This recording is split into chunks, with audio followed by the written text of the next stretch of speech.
Halo, selamat siang bos-bosku semua. Apa kabar hari ini? Senang berjumpa kembali ya bosku dengan saya di Galeri Parley. Buat bos-bosku yang baru bergabung atau baru menemukan YouTube channel ini, mohon supportnya, mohon bantuannya dengan cara like, comment, dan subscribe YouTube channel ini, dan jangan lupa share ke teman-teman kalian biar YouTube channel ini makin maju dan makin berkembang pastinya. Sebelum saya lebih lanjut ke pertandingan kita untuk laga nanti malam, buat bos-bosku yang di grup WhatsApp, di sini kita masih low streak ya bosku. Ini hari keempat kita low streak, tidak ada satu build pun yang kita bisa amankan ya bosku di laga kemarin. Oke, jadi mohon maaf buat bos-bosku yang di grup WhatsApp, dimana laga kemarin ini kita kembali tumbang ya bosku. Dan untuk laga kemarin malam, di sini saya tidak terlalu banyak untuk mengulas, nanti saya tampilkan aja buildnya seperti biasa di awal video. Nanti bos-bosku bisa cek sendiri ya bosku pertandingan kita untuk laga kemarin. Dan untuk bos-bosku yang di YouTube yang mau merapat di grup WhatsApp, bisa WhatsApp nomor yang saya sudah serahkan di kolom komentar. Ingat, grup WhatsApp kami itu gratis ya bosku, tidak ada pungutan biaya apapun.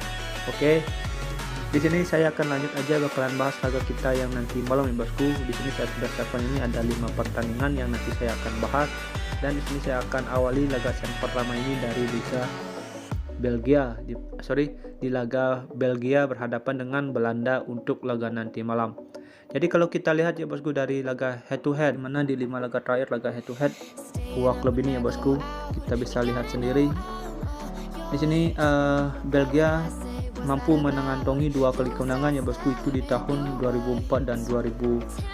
Dan kalau kita lihat dari laga head to head terakhir di sini Belanda di tahun 2018 itu dengan hasil imbang dengan skor 1-1 ya bosku.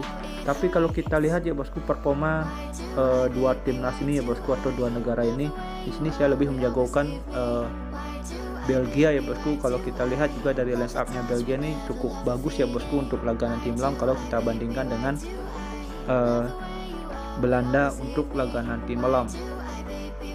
Tapi tidak menutup kemungkinan juga ya bosku, Belanda ini bisa menahan imbang Belgia ya bosku. Kalau juga kita lihat line up dari Belanda ini juga cukup bagus ya bosku. Dari back itu masih kokoh ya bosku, ada Fadlil di lini belakang dari Belanda, dan lini depan itu juga bagus ya bosku. Kalau juga kita bandingkan dengan performanya Belgia, saya rasa sini Belgia walaupun dia bermain di kanan kayaknya agak kurang tajam ya bosku performanya.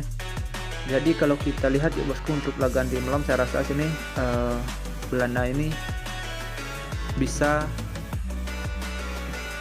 menahan imbang ya bosku Belgia yang bermain di kandang. Kalau kita lihat juga dari pasaran handicap dan over-under, kalau Belgia ini Belanda ini tumbang agak sulit ya bosku, paling buruk laga ini bakalan terjadi imbang. Oke, jadi kalau kita lihat dari pasaran handicap dan over-under untuk laga nanti malam, bos-bosku bisa pegang laga nanti malam Belanda dinahan setengah atau bisa bermain di over 2/4 untuk laga nanti malam. Perkiraan skor dari saya ini bisa 2-2 atau 2-1 dimenangkan oleh Belanda. Oke.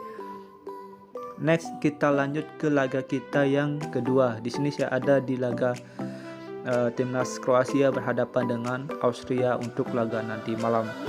Kalau kita lihat dari dua timnas ini ya bosku, di sini saya lebih menjagokan Kroasia. Kalau kita juga lihat dari pengalaman yang dikantongi oleh Kroasia ini juga cukup bagus ya bosku di kancah internasional. Dan kalau juga kita lihat dari laga head to head, di mana di 5 laga terakhir head to head kita bisa lihat sendiri Kroasia yang lagi berada di performa yang kita bisa bilang cukup bagus. Kalau kita juga lihat dari laga head to head ya bosku, di sini Kroasia mampu sapu bersih 5 laga head to head itu dengan mengantongi 5 kali kemenangan ya bosku. Jadi di sini Kroasia lebih diunggulkan untuk laga nanti malam. Jadi kalau kita lihat dari pasaran handicap dan over under, bos-bosku bisa pegang Kroasia di laga netral 0-0 atau bisa bermain di under 2/3/4 untuk laga nanti malam. Oke ya bosku.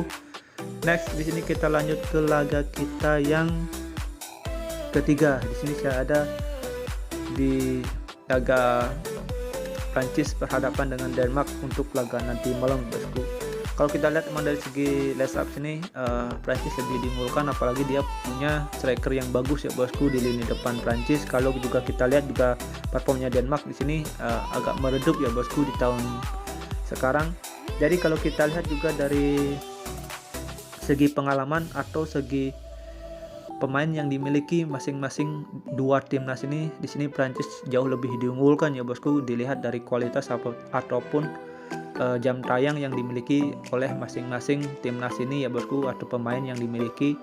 Di sini Prancis jauh lebih diunggulkan ketimbang Denmark. Jadi kalau kita lihat dari pasaran handicap dan over-under untuk laga nanti malam, bos-bosku bisa pegang Prancis di handicap setengah atau bisa bermain di over 2 untuk laga nanti malam. Jika ada smart feeling untuk laga nanti malam, mari kita gaskan, jika kurang bisa di skip. Dan di laga kita yang keempat ya bosku, di sini saya ada di laganya Belarus berhadapan dengan Slovakia. Oke. Kalau kita bandingkan dua timnas ini, di sini Slovakia lebih diunggulkan ketimbang Belarus ya bosku. Di sini Belarus tidak begitu bagus ya bosku, tidak begitu banyak ada pemain top di list up-nya Belarus. Kalau kita bandingkan dengan Slovakia, saya rasa ini Slovakia bisa mendominasi jalannya pertandingan untuk laga nanti malam. Jadi bos-bosku bisa pegang Slovakia di handicap setengah atau bisa bermain di over 2 untuk laga nanti malam. Oke ya bosku, next kita lanjut ke laga kita yang kelima atau terakhir menurut versi gua. Di sini saya ada di laganya Liechtenstein berhadapan dengan Moldova ya bosku untuk laga nanti malam. Jadi di sini kalau kita lihat performanya Moldova dibandingkan dengan tuan rumah, saya rasa sini Moldova bisa menangkan laga ini dengan mudah ya bosku. Kalau menurut saya kemungkinan laga ini bakalan terjadi under goal. Kenapa under goal? Kalau juga kita lihat dari performa Moldova atau produktivitas gol yang Moldova ini agak kurang bagus juga ya bosku. Di depan yang dipunyai oleh Moldova ini tidak begitu tajam kalau menurut saya. Jadi kemungkinan laga ini bakalan terjadi under goal. Kalau kita lihat juga bosku, di sini Moldova yang bermain di UE agak tidak terlalu bagus juga ya bosku. Kemungkinan laga ini bakalan dimenangkan oleh Moldova dengan selisih 1 gol. Oke.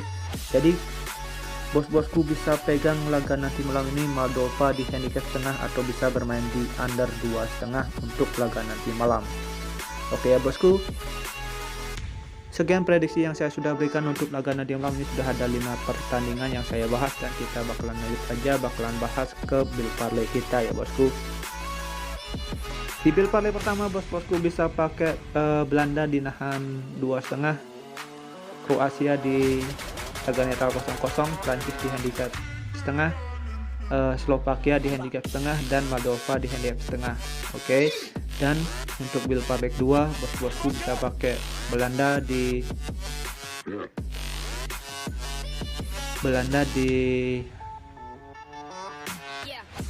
nahan setengah ya bosku, dan Kroasia di laga netral 0-0, dan Slovakia di handicap setengah untuk laga nanti malam. Dan untuk single bet boom bos-bosku bisa pakai Belanda di nahan setengah untuk laga nanti malam. Oke ya bosku, sekian prediksi yang saya sudah berikan untuk laga nanti malam. Jika ada link, mari kita gaskan, jika kurang bisa di skip. Thank you for watching, sampai jumpa di next video berikutnya. See you and bye bye.